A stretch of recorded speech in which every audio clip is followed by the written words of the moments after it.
देखिए आप लोग बिल्कुल पढ़ाई की तरफ ध्यान देते हुए आगे बढ़िए। कौन आपके बारे में क्या कह रहा है, क्या कमियां निकाल रहा है, कैसे पढ़ा रहे हो, कैसे पढ़ रहे हो, इसकी तरफ आपको बिल्कुल ध्यान नहीं देना है। लोगों का काम है कमियां निकालना, चाहे वो कैसे भी हो, कमियां निकालने में लगे रहते हैं। हुनर दरकिनार कर ऐब सारे ढूंढ लेते हैं। कुछ लोग नए मकानों में भी दरार ढूंढ लेते हैं। कुछ लोग नए मकानों में भी दरार ढूंढ लेते हैं। इसलिए आप लोग बेफिक्र होकर के पढ़िए, पढ़ के उन लोगों को जवाब दीजिए जो लोग आप में कमियां निकालते हैं। अब अपन पढ़ेंगे बालक और किशोर यानी कुमार श्रम प्रतिषेध विनिमय अधिनियम 1986। इस अधिनियम को लाने की क्यों जरूरत पड़ी? जैसा कि पढ़ा होगा आर्टिकल 23 और आर्टिकल 24 संविधान में जो मूल अधिकार हैं उसमें है 24वां जो अनुच्छेद है वो है कि बालकों का ऐसे खतरनाक काम में नहीं लगाया जा सकता 14 वर्ष के बालकों। तो जब संविधान बना था तब से ही ये दिमाग में चल रहा था संविधान निर्माताओं के कि बालकों के लिए विशेष उपबंध करने हैं। उसी के तहत इसके बाद ये बालक और किशोर श्रम प्रतिषेध अधिनियम, क्योंकि उनका विकास कार्य रुक जाता है उनको खतरनाक काम में लगाने पर, तो जो नेशनल क्राइम रिकॉर्ड ब्यूरो है एनसीआरबी का मतलब है नेशनल क्राइम रिकॉर्ड ब्यूरो के अनुसार जो 15-16 की रिपोर्ट है उसमें बालक भारत में बच्चों के प्रति होने वाले अपराध यानी बाल श्रम है, बाल व्यापार है, अपहरण है, हिंसा है, यौन शोषण है, रेप है, इसमें दुगुनी बढ़ोतरी हुई यानी 2 गुना तक ये बढ़े हैं। एनसीआरबी का मतलब है नेशनल क्राइम रिकॉर्ड ब्यूरो, यानी 2 गुना तक ये बढ़े हैं। ये लागू कब हुआ? ये लागू हुआ था 1986 में, 1986 में। पहले इसका नाम क्या था? पहले नाम था बालक श्रम प्रतिषेध विनिमय एक्ट 1986। अब देखिए आप क्या चेंजेस क्या आया। ये चेंजेस आया 2016 में, 1/9/2016 में ये चेंजेस आया। क्या आया? ये है बालक श्रम, ये है बालक और किशोर, यानी किशोर शब्द इसमें जुड़ा है, किशोर यानी कुमार शब्द जुड़ा है। अब आप देखिए किशोर और बालक में क्या फर्क है। किशोर और बालक में फर्क ये है, तो जो बालक 14 वर्ष से कम उम्र का है वो है बालक। इस एक्ट के तहत ये जो अधिनियम है वो ये कहता है कि बालक कौन है? जिसने 14 वर्ष से कम उम्र का जो लड़का है या लड़की है वो है बालक। और 14 वर्ष जिसने कंप्लीट कर ली है और 18 वर्ष से कम उम्र का है वो है किशोर। इसलिए इस शब्द को जोड़ा गया बालक और किशोर। ये शब्द ध्यान रखना, ये परिभाषा पूछ सकते हैं कि इस अधिनियम के तहत किशोर की उम्र क्या है। किशोर की उम्र है 14 से लेकर के 18 वर्ष से कम उम्र, वो है किशोर, और 14 वर्ष से कम उम्र का वो है बालक। ये चीज आप ध्यान रखना, इसलिए ये किशोर शब्द जोड़ा गया है, किशोर शब्द जोड़ा गया है। परिभाषा, परिभाषा दी हुई है धारा 2 के 1 में कुमार या किशोर की। कुमार या किशोर वो है 14 वर्ष से लेकर यानी 18 वर्ष पूरा नहीं करने वाला जो है व्यक्ति, जिसमें बालक भी हो सकता बालिका भी हो सकता, वो है किशोर। और जो धारा 2 की 2 में है वो है 14 वर्ष आयु पूरी नहीं हुई हो या जो आरटीआई में जो भी अधिक है वो यानी 14 वर्ष से कम उम्र वाला कुल मिलाकर वो है बालक। समझ में आ गई होगी आपको बालक और किशोर। इसमें बहुत कंफ्यूज है और बहुत से लोगों को शायद जानकारी नहीं होगी बालक और किशोर में क्या फ़र्क है। बालक वो है जो 14 वर्ष से कम उम्र का है और किशोर वो है जो 14 वर्ष पूरा कर चुका है और 18 वर्ष से कम उम्र का है, वो है किशोर। अब ये है कि किस धारा 3 क्या कहती है, यानी किसी बालक को जो 14 वर्ष से कम उम्र का है, बालक का मतलब भी वही हो गया 14 वर्ष से कम उम्र का, उसको किसी भी उपजीविका प्रक्रिया जो में नियोजन प्रतिबंधित है, यानी एक अनुसूची बनी हुई है, अनुसूची के और अनुसूची ख, यानी ये काम खतरनाक वाले काम है, इसमें इस बालक को नहीं रखा जा सकता, नियोजित नहीं किया जा सकता, वो है धारा 3 में उनका नियोजन प्रतिबंधित है, अनुसूची के और जो खे है उसमें। फिर धारा 3 के क्या कहती है? धारा ये तो 3 है, फिर 3 के कहती है कि 18 साल से कम उम्र का जो है किशोर, यानी किशोर है, ये 2016 में जोड़ी, ये इंपॉर्टेंट धारा है क्योंकि 2016 में किशोर शब्द जोड़ा गया है। किशोर शब्द और ये धारा भी 3 के है, वो बाद में जोड़ी गई है। कोई भी कुमार, यहाँ शब्द बालक यूज नहीं किया गया, ये यहाँ किया गया कुमार, या इसकी जगह किशोर भी कर सकते हो। कोई भी कुमार, कुमार का मतलब वो नहीं है जो घड़ा बनाता है, माटी के बर्तन बनाता है। कुमार वो होता है कुम्हार। कोई भी कुमार अनुसूची जो दी गई है उस प्रक्रिया में काम करने के लिए नियोजन प्रतिबंधित है, यानी वो भी प्रतिबंधित है जो अनुसूची में दिए गए हैं। तो अनुसूची के ख से भिन्न, यानी कुटुंब के सदस्य, यानी जैसे कोई बच्चा 14 साल का है या 18 साल का है, वो बच्चा स्कूल से काम करके मतलब स्कूल की छुट्टी होने के बाद में कोई छोटा मोटा अपने परिवार का जो काम है जो संकट में डालने वाला नहीं है उसमें सहायता कर सकता है, वो कोई अपराध नहीं है। ठीक है, तो ये 3 धारा है, वो है बालक को प्रतिबंधित करती है नियोजन से। 3 के है वो किशोर यानी कुमार को प्रतिबंधित करती है नियोजन से खतरनाक काम के लिए। अब इनकी सजा किस में? इनकी सजा है 14 में, आगे देखेंगे। इसकी जो सजा दे रखी है वो है धारा 14 में। अब एक तकनीकी सलाहकार समिति बनेगी जो धारा 5 के तहत केंद्र सरकार एक तकनीकी सलाहकार समिति बनाएगी जिसमें एक अध्यक्ष होगा और एक 10 है वो सदस्य होंगे। अब क्वेश्चन यूं आ सकता है कि तकनीकी सलाहकार समिति की संरचना क्या है? उसकी संरचना है एक अध्यक्ष है और 10 सदस्य हैं। नंबर 1, तकनीकी सलाहकार समिति किस धारा के तहत बनती है? धारा 5 के तहत बनती है। तकनीकी सलाहकार समिति किस एक्ट में है? वो बालक और किशोर श्रम प्रतिषेध अधिनियम में है, उसमें बनती है तकनीकी सलाहकार समिति।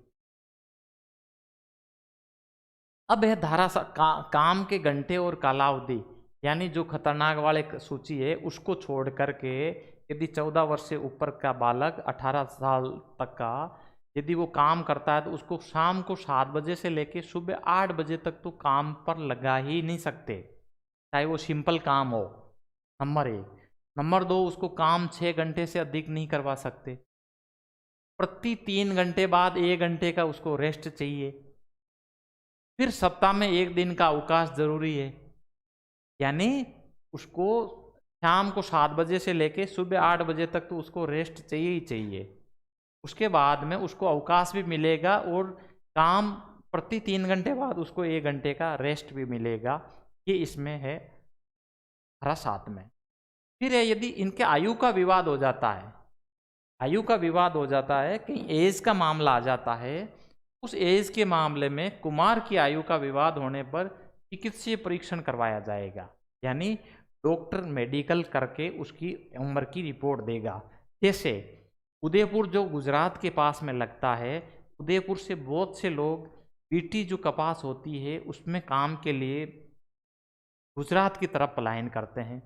तो पलायन करते हैं तो जैसे पुलिस को इन्फॉर्मेशन मिलती है तो पुलिस उनको रुकवा करके जैसे कोई गाड़ी में ले जाता है, तो उन बच्चों को, क्योंकि बच्चों का कोई अपराध नहीं होता है, उन बच्चों को रोक करके उनको फिर किसी बाल गृह में भेजते हैं और उनके खिलाफ एफआईआर दर्ज करते हैं, उनका मेडिकल करवाते हैं और जो ले जाने वाला आदमी है उसके खिलाफ भी कानूनी कार्रवाई होती है और बच्चों की पूरी देखभाल करते हैं, उनके पेरेंट्स को सूचित करते हैं।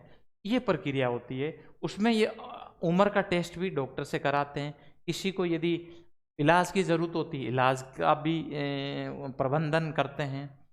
फिर एक ये धारा 11 है, रजिस्टर मेंटेन करना, यानी कोई भी नियोक्ता अधिष्ठाता, यानी कोई भी नियोक्ता जैसे कुमार काम करेगा, जो 14 साल से लेकर 18 साल का बच्चा जो काम कर सकता है उस अनुसूची के अलावा, जैसे कोई साधारण सा काम है, साधारण काम करने में तो कोई दिक्कत नहीं है, 14 साल से लेकर 18 साल, बेशक उसकी एजुकेशन डिस्टर्ब नहीं हो, वो काम कर सकता है।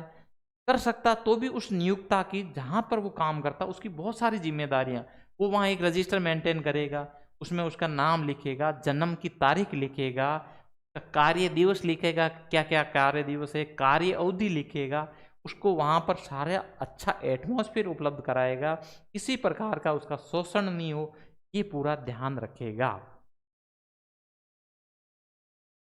अब धारा, मैंने बताया था धारा 3 का उल्लंघन और धारा 3 के का उल्लंघन। धारा 3 के तो कुमार के लिए है, धारा 3 के है बालक के लिए।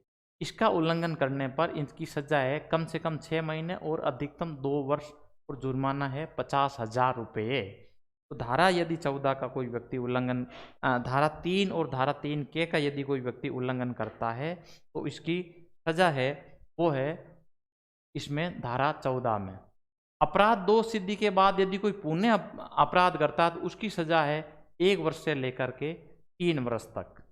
और ऐसा यदि पकड़े जाते हैं बच्चे तो और उसमें प्रथम बार माता पिता अपराधी नहीं होंगे, और यदि अन्य उपबंधों का उल्लंघन करते हैं उसमें 1 माह की सजा और जुर्माना है। 14 के है वो संज्ञेय अपराध है, यानी FIR इसमें दर्ज होती है। फिर है लेबर रिहेबिलिटेशन फंड, यानी उनको श्रम पुनर्वास फंड। उन बच्चों के पुनर्वास करने के लिए धारा 14 के में है सरकार प्रत्येक जिले में या 2 जिलों को मिलाकर के बालक और किशोर के लिए पुनर्वास फंड स्थापित करेगा, जिसमें नियोजक से वसूली जुर्माना राशि जमा होगी और पीड़ित बालक को सहायता दी जाएगी।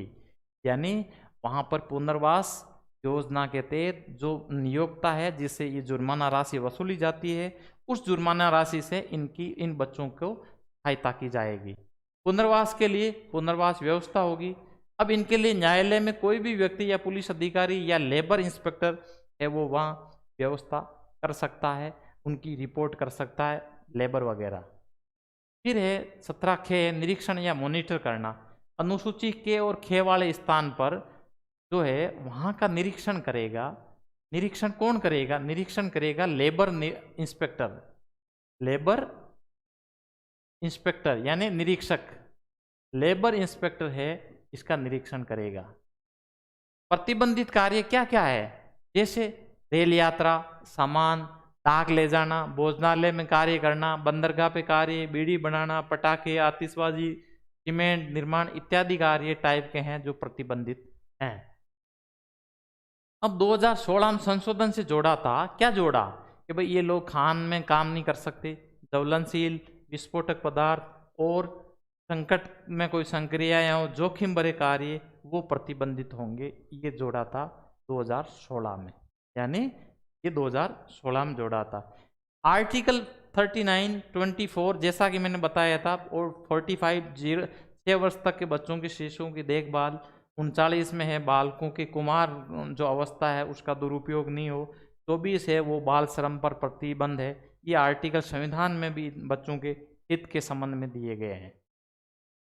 फिर है कारखाना एक्ट जो है 1948, उसमें भी धारा 67 एक 14 साल से कम आयु के बच्चों को कारखाने पर नहीं रखा जाएगा, और यदि कोई साधारण काम में रखे तो वो भी केवल 4.5 घंटे से अधिक काम नहीं दिया जाएगा। ये कारखाना एक्ट कहता है। यदि कारखाने में भी 4.5 साल से 4.5 घंटे से ज़्यादा कारखाने में भी काम में नहीं लिया जा सकता। फिर है खान अधिनियम 1952। ये है धारा 40 के तहत 18 वर्ष से कम उम्र के किसी भी व्यक्ति को खान पर काम पे नहीं रखा जा सकता। फिर है बाल श्रम पर बचपन बचाओ आंदोलन वर्सेज यूनियन ऑफ इंडिया का एक मैटर आया था, जिसमें सुप्रीम कोर्ट ने सर्कस में, जो सर्कस होता है उसमें बालक का नियोजन अवैध माना था और उनके पुनर्वास की व्यवस्था के लिए आदेश दिए थे। यानी बचपन बचाओ आंदोलन जो हुआ था उसने यूनियन ऑफ इंडिया के वर्सेस सुप्रीम कोर्ट में गए थे क्या सर्कस में जो बच्चे लगे हुए हैं वो भी गलत रूप से उनका शोषण हो रहा है, इसलिए उन पर रोक लगाई जाए। सुप्रीम कोर्ट ने ये आदेश दिए थे कि वास्तव में सर्कस में है वो बच्चों को नहीं लगाना चाहिए। बाल श्रम निषेध और विनियम संशोधन अधिनियम 2016 में कुछ चीज़ें जुड़ी थी। भाई 14 साल के बच्चों को परिवार से जुड़े व्यवसाय को छोड़ करके कार्य करवाने पर रोक है, यानी परिवार का जो छोटे मोटे काम है उसमें वो काम कर सकता है, बाकी रोक है। फिर 14 से 18 साल के जो है, यानी जो जिनको कुमार नाम देते हैं या किशोर नाम देते हैं, किशोरों को स्वास्थ्य के लिए खतरनाक माने जाने वाले उद्योगों में काम पर नहीं लगाया जा सकता, यानी खतरनाक काम पर उनको भी नहीं लगाया जा सकता। दूसरे यदि काम है तो वो एक उनको कंडीशन के साथ लगाया जा सकता है, शर्तों के साथ लगाया जा सकता है, अदरवाइज नहीं लगाया जा सकता है। इससे शिक्षा अधिकार 2009 से भी जोड़ा, जिससे कि बच्चे स्कूल समय के बाद परिवार के व्यवसाय में मदद कर सकते हैं। 14 से 18 खतरनाक उद्योग को छोड़ करके। फिर है 14 वर्ष से कम उम्र में कार्य करवाना है, ये संज्ञेय अपराध है। नियोक्ता के साथ माता पिता भी दोषी हो सकते हैं। खतरनाक उद्योग में लगाते हैं, खनन में, ज्वलनशील पदार्थ में, ये जो अभी जोड़े गए हैं इनमें यदि लगा दिया जाए तो इसमें माता पिता भी दोषी होंगे। इसमें जो सजा है वो 14 में वो 6 माह से बढ़ाकर 2 वर्ष कर दी गई है। और 6 घंटे से ज़्यादा वो काम नहीं कर सकते, हर 3 घंटे में 1 घंटे का रेस्ट चाहिए। शाम 7 से सुबह 8 बजे तक काम में नहीं ले सकते, सप्ताह में 1 रेस्ट चाहिए। उक्त का उल्लंघन करता है तो वो दंडनीय है। अब बताइए आपको विश्व बाल श्रम निषेध अधिनियम निषेध दिवस कब मनाया जाता है? विश्व बाल श्रम निषेध दिवस कब मनाया जाता है? जो भी हैं अपने बताइए भाई चैट के माध्यम से, विश्व बाल श्रम निषेध दिवस कब मनाया जाता है? फटाफट बताइए भाई।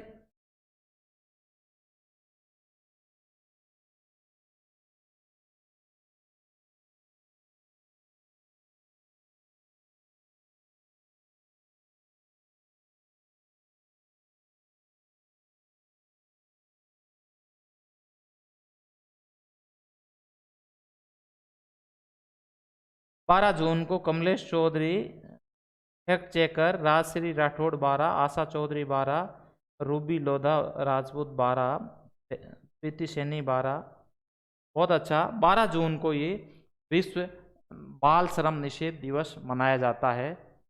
इसी प्रकार समय समय पर कारखानों, खतरनाक जगहों को चेक करने के लिए भी लेबर इंस्पेक्टर की नियुक्ति सरकार द्वारा की जाती है। और जिला कलेक्टर इसके लिए पालना, इसके जो प्रोविज़न है वो इन सब की पालना करवाते हैं। साथ ही लेबर इंस्पेक्टर समय समय पर ऐसे स्थानों को चेक भी करवाते हैं कि ऐसे स्थानों पर किसी इस एक्ट का जो प्रोविजंस हैं उसका कहीं उल्लंघन नहीं हो रहा हो। बाल श्रम के लिए संवैधानिक प्रावधान यानी अनुच्छेद 15 ये कहता है कि बच्चों के लिए राज्य अलग से कानून बनाएगा, इसको कहीं प्रकार की रोक नहीं होगी। अनुच्छेद 21 जो ए है आर्टिकल, वो शिक्षा जो है अनिवार्य है 6 से 14 वर्ष के लिए बच्चों के निःशुल्क और अनिवार्य शिक्षा। 86 जो संविधान संशोधन 2002 के तहत ये मूल अधिकार में जोड़ा गया है, मूल अधिकार में जोड़ा गया है। उसी प्रकार 23 में है कि बच्चों की जो शोषण है वो नहीं हो सकता, बच्चों की खरीद और बिक्री पर रोक है। अनुच्छेद 24 में है 14 वर्ष से कम उम्र के बच्चों को खतरनाक काम पर नहीं लगाया जा सकता। 14 वर्ष से जो कम उम्र के बच्चे हैं उनको खतरनाक काम पे नहीं लगा सकते हैं। फिर 39 है बच्चों के स्वास्थ्य और शारीरिक विकास हेतु सुविधाएं उपलब्ध कराना। अनुच्छेद 45 है 6 वर्ष से कम उम्र के बच्चों की देखभाल की जिम्मेदारी राज्य लेगा। और 51 ए में है मूल कर्तव्य यानी शिक्षा का अवसर बच्चों को प्रदान करने का प्रत्येक माता पिता का कर्तव्य है। इस प्रकार इसमें संविधान में भी इस प्रकार के उपबंध दिए गए हैं कि बच्चों को किस प्रकार से उनका सर्वांगीण विकास हो, इनके हितों की सर्वोपरि रक्षा कैसे हो, कैसे इनका विकास होकर के ये आगे बढ़ सके। एक कैलाश सत्यार्थी का आपने नाम सुना होगा, कैलाश सत्यार्थी ये बाल अधिकार कार्यकर्ता है, बचपन बचाओ आंदोलन के प्रेरणता है ये, और इसकी स्थापना 1980 में की थी बचपन बचाओ आंदोलन की। 2014 में कैलाश सत्यार्थी को नोबेल पुरस्कार मिला था, नोबेल शांति पुरस्कार। इसके साथ मिला था बच्चों को कार्य करने के लिए पाकिस्तान की मलाला यूसुफजई के साथ, यानी नोबेल शांति पुरस्कार एक तो मिला था कैलाश सत्यार्थी को, एक मिला था पाकिस्तान की मलाला यूसुफजई को। कैलाश सत्यार्थी बचपन बचाओ आंदोलन की स्थापना उन्होंने 1980 में की थी और उसी के आधार पर इनको नोबेल शांति पुरस्कार मिला था। बचपन बचाओ आंदोलन ने एक याचिका की थी, एक सुप्रीम कोर्ट में एक रिट पेश करी थी कि जो नाबालिग बच्चे गुम हो जाते हैं, जैसे 17 साल की बच्ची चली गई, बच्चा चला गया, पहले उसकी एफआईआर दर्ज नहीं होती थी, वो सिर्फ गुमशुद की मिसिंग रिपोर्ट दर्ज कर लेते थे। तो सुप्रीम कोर्ट ने ये कॉग्निजेंस लिया कि हो सकता है उनका अपहरण किसी यौन शोषण के लिए हुआ हो या कोई अंगों की बिक्री के लिए हुआ हो, तो उसकी एफआईआर दर्ज की जाए अपहरण की। तो उसके बाद सुप्रीम कोर्ट ने आदेश देने के बाद अब ये 363 आईपीसी यानी अपहरण में ये मुकदमा दर्ज होता है, केवल मिसिंग रिपोर्ट नहीं होती है, चाहे वो अपनी मर्जी से गया हो। यदि वो नाबालिग है तो उसकी एफआईआर दर्ज होगी। इसलिए आप लोग भी ध्यान रखें, आप लोगों को भी इसके लिए अवेयरनेस होनी चाहिए। फिर एक फैसला आया था union of India versus independent thought. ये फैसला क्या था? बड़ा इंटरेस्टिंग फैसला था। 11 अक्टूबर 2017 में सुप्रीम कोर्ट ने एक फैसला दिया था, 18 साल की कम उम्र की महिला, 18 साल से कम उम्र की महिला, चाहे वो पत्नी हो, उसकी मर्जी से या बिना मर्जी से उसके साथ शारीरिक संबंध यदि बनाता है तो वो बलात्कार माना जाएगा, चाहे उसकी पत्नी भी हो। ये फैसला union of India versus independent thought में दिया गया है। तो इसलिए ये बलात्कार की उसमें कैटेगरी में आएगा जो सुप्रीम कोर्ट का फैसला है। तो ये अब स्कूलों में किस प्रकार की बाल हिंसा होती है? जैसे कोई रैंगिंग है, वो एक प्रकार की हिंसा है। छेड़ छेड़खानी, यदि वहाँ पर स्वच्छ वातावरण नहीं है, स्वास्थ्य मुद्दों पर यदि कोई ध्यान नहीं दे रहा, वो भी एक तरह से बाल हिंसा है।